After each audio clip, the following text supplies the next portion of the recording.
Welcome दोस्तों, स्वागत है एक बार फिर से हमारे YouTube चैनल पे। मेरा नाम है विकी और आप देख रहे हैं Indian boy Vicky YouTube channel. So guys, सबसे पहला आपका क्वेश्चन होगा आरपीएफ कांस्टेबल के लिए कि आपका ट्रैक जो है, रनिंग ट्रैक है, वो कितने का है, 200 का है या फिर 400 का है। ठीक है, ये क्वेश्चन का आंसर आपको आगे वीडियो में मिलेगा।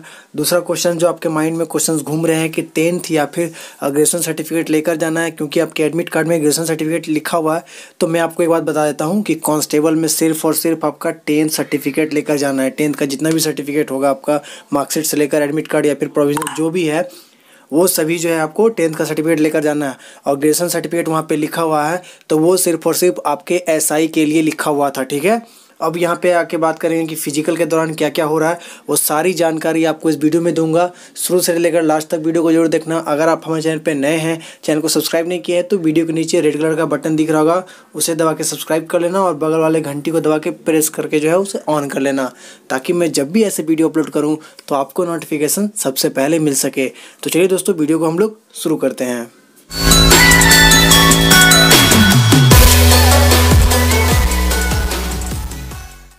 तो गाइज़, कैसे हो आप सब? उम्मीद करते हैं कि आप लोग भी अच्छे होंगे और आपका फिजिकल का प्रिपरेशन जो चल रहा है वो अच्छे से चल रहा है। ठीक है, तो चलिए अब मैं यहाँ पे फिजिकल के दिन जो क्या क्या हो रहे हैं वो जो है टोटल एक्सपीरियंस जिसको बोलते हैं हम लोग, वो आपको टोटली यहाँ पे इस वीडियो में बताएंगे। और जो है आपका जितने भी क्वेश्चंस आई थिंक होंगे फिजिकल से रिलेटेड, डॉक्यूमेंट से रिलेटेड, और आपका जो है रनिंग ट्रैक से रिलेटेड कि कितने रनिंग का ट्रैक आपको दिया जा रहा है, 400 दिया जा रहा है या फिर 200 दिया जा रहा है, तो वो सभी सवाल का जो है, जो भी सवाल है आपका, उसका उत्तर जो है आपको इस वीडियो के लास्ट तक आई थिंक सभी का क्वेश्चन का मिल जाएगा। और जो भी बच जाएगा ना, तो आप कमेंट बॉक्स में कमेंट कर देना, मैं वहाँ पर आपको रिप्लाई जरूर से दे दूँगा। ठीक है, तो चलिए आगे हम लोग देखते हैं कि सबसे पहले आखिर हो क्या रहा है। तो यहाँ पे सबसे पहले जो है आपको जितने टाइम में बोला गया है आपको वहाँ पे पहुँचने के लिए, जो रिपोर्टिंग टाइम दिया गया आपको 6 बजे या फिर 7 बजे तक, हार्डली आपको 7 बजे तक पहुँच जाना है वहाँ पे। एनी हाउ लेट करोगे तो सीधा आपको आउट कर देगा। ठीक है, सबसे पहली बात तो ये हो गई। उसके बाद क्या है कि गेट पे जो है आपका एडमिट कार्ड चेक किया जाएगा, जो आपका कांस्टेबल का एडमिट कार्ड निकला होगा वो चेक करेगा।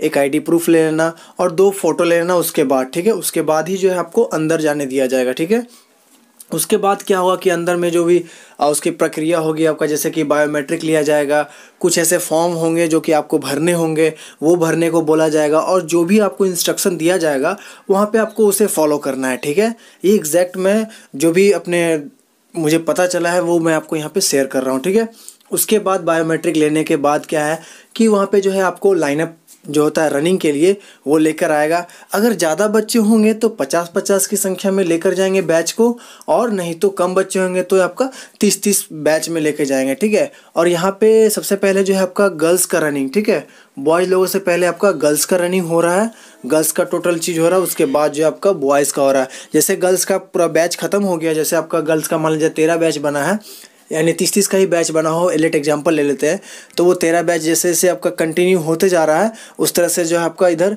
पीछे से आपका बॉयज़ लोगों का भी जो है बैच स्टार्ट कर दिया जा रहा है। ठीक है, तो यहाँ पे ये बात हो गई 3 नंबर।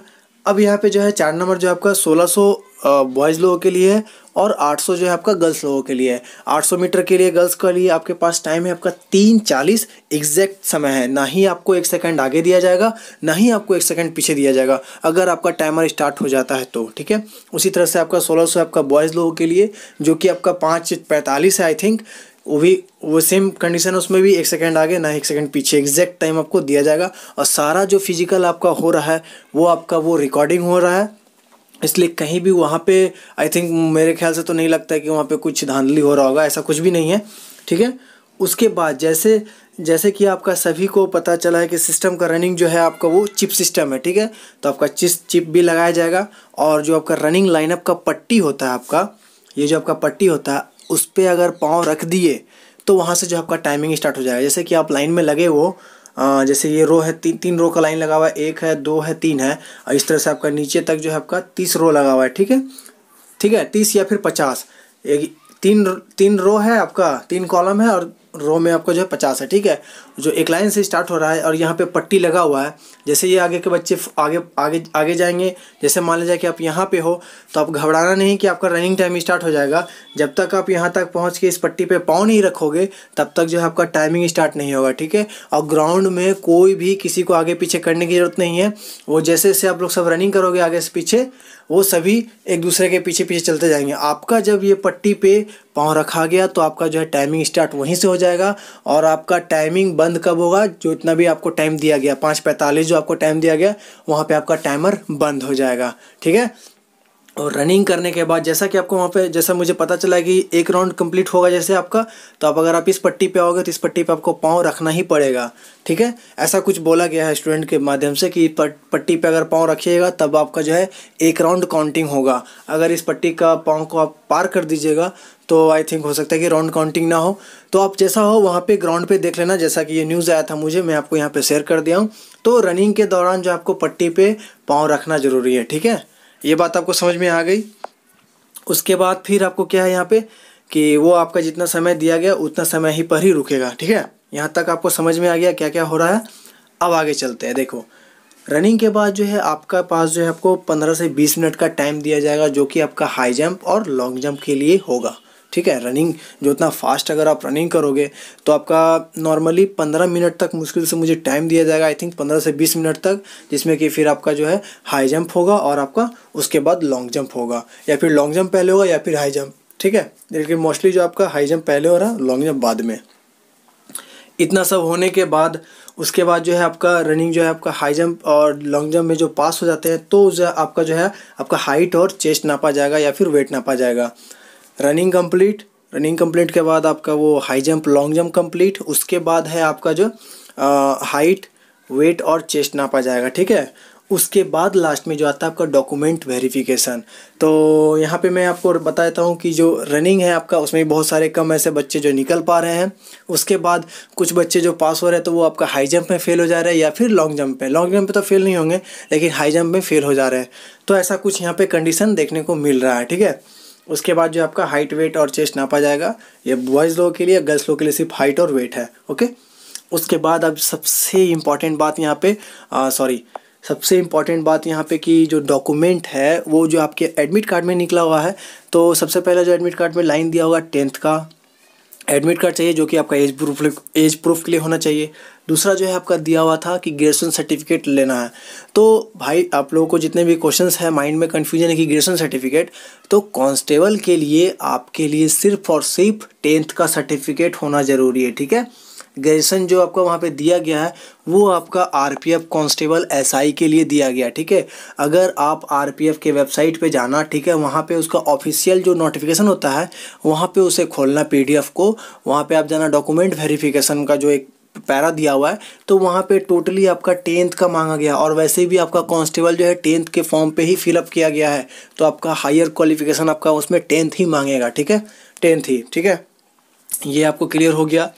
10th का सर्टिफिकेट आपको लेके जाना, जैसे कि मार्कशीट हो गया, सर्टिफिकेट और एडमिट कार्ड ले जाना बहुत ही ज़रूरी है, जो कि आपका एज प्रूफ के लिए वो प्रूफ होगा आपका।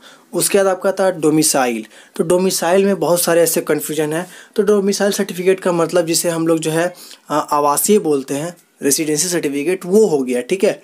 वो आपका राज्य से ही बनेगा, जो आपका राज्य है। ये आपका बहुत सारे क्वेश्चंस मेरे वीडियोस में आ रहे थे कि सर सेंट्रल का बनेगा क्या, तो भाई मेरे सेंट्रल का नहीं बनता है आवासीय आपका राज्य का ही बनता है, ठीक है।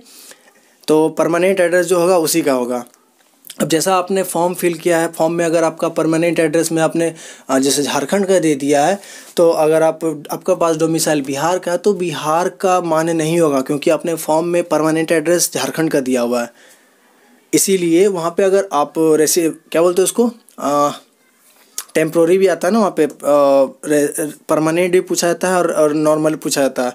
अगर आपने परमानेंट में बिहार का दिया है तो बिहार का रेसिडेंसी आपको वहाँ पे फॉलो करेगा। इस तरह से कुछ है आपका आवासीय को लेकर, ठीक है। और यहाँ पे सबसे इम्पॉर्टेंट बात जो है आपका SC ST और OBC के लिए है। तो जो लोग कैंडिडेट आप SC और ST OBC से बिलोंग करते हैं, तो आपका जो कास्ट सर्टिफिकेट होगा वो आपका सेंट्रल लेवल वाला होना चाहिए, स्टेट लेवल वाला आपका मान नहीं देगा। क्लियर, सीधा साध से सुन लो आप लोग कि सर्टिफिकेट जो आपका होगा SC ST OBC का सर्टिफिकेट वो आपका सेंट्रल लेवल का होना चाहिए।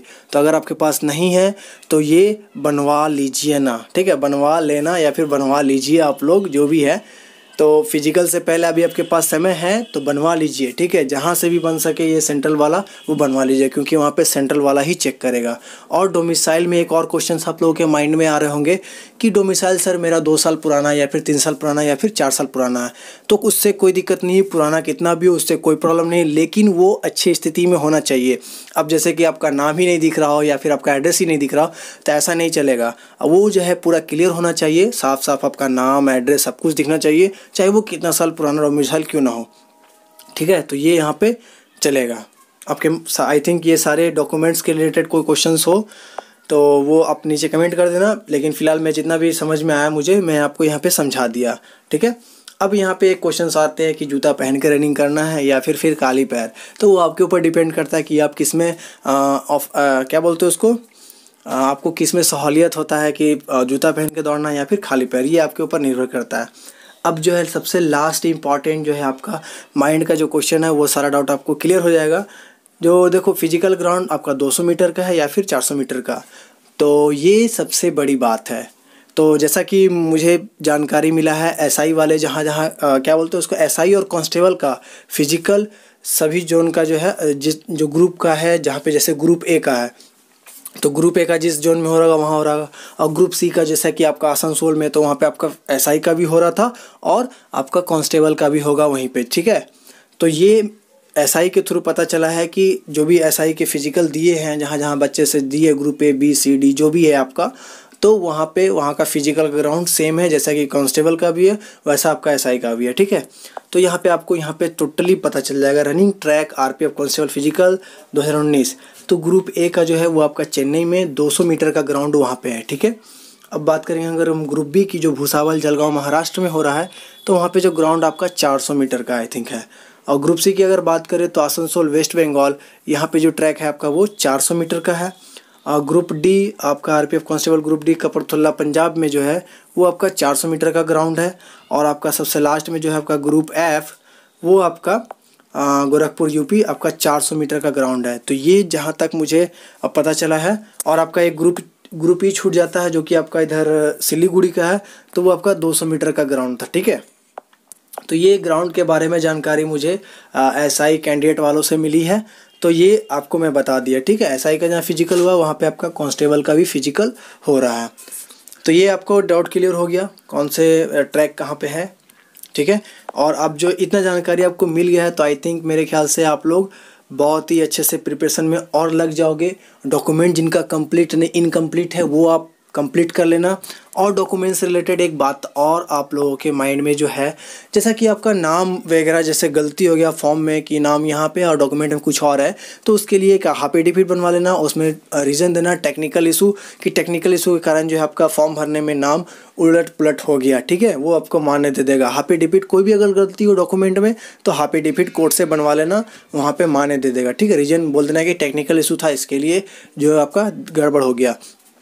और एक बात आपके आधार कार्ड को लेकर आ रही है, जो आपका आईडी प्रूफ है आपके आधार कार्ड को लेकर कि आधार कार्ड में जो है आपका जो पहले बनवाए थे आधार कार्ड तो उनका सिर्फ और सिर्फ ईयर दिया गया, डेट नहीं दिया गया। इस तरह से कुछ आपका प्रॉब्लम हो रहा है वहाँ पे डेट ऑफ बर्थ में लेकर। तो दोस्तों आप उसको करेक्शन करवा लो। आधार कार्ड का करेक्शन भी होता है आपका, जैसे आपका डेट ऑफ बर्थ गलती हो गया या फिर नाम गलती हो गया तो वो सब चेंज होता है, तो वो वहाँ पे आप लोग चेंज करवा लो आधार केंद्र जाकर, ठीक है।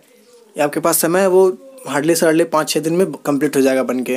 तो ये आपके पास आई थिंक मेरे ख्याल से जितने भी आपके क्वेश्चंस हो रहे होंगे RPF कांस्टेबल के फिजिकल के, तो ये वीडियो आपके लिए काफ़ी हो सकता है आपके फिजिकल को क्लियर करने के लिए। आई होप गाइस कि आपको हमारा वीडियो पसंद आया होगा।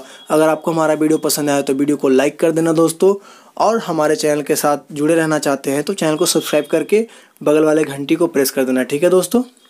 और आपको कोई भी क्वेश्चन हो तो आप इस वीडियो के नीचे कमेंट बॉक्स में कमेंट आपके लिए खुला हुआ रहता है हमेशा, आप वहाँ पे कमेंट कर देना, मैं वहाँ पे आपको रिप्लाई जरूर से दूंगा, ठीक है दोस्तों। तो फिर मिलते हैं नेक्स्ट वीडियो के साथ। और हाँ दोस्तों, अगर आप चाहते हो वीडियो को शेयर करना तो वीडियो को अपने सभी व्हाट्सएप ग्रुप में शेयर कर देना, ताकि जो है आपको वो फिजिकल के अबाउट जानकारी उन सभी को मिल सके, ठीक है। फिर मिलते हैं नेक्स्ट वीडियो के साथ, तब तक के लिए जय हिंद, वंदे मातरम।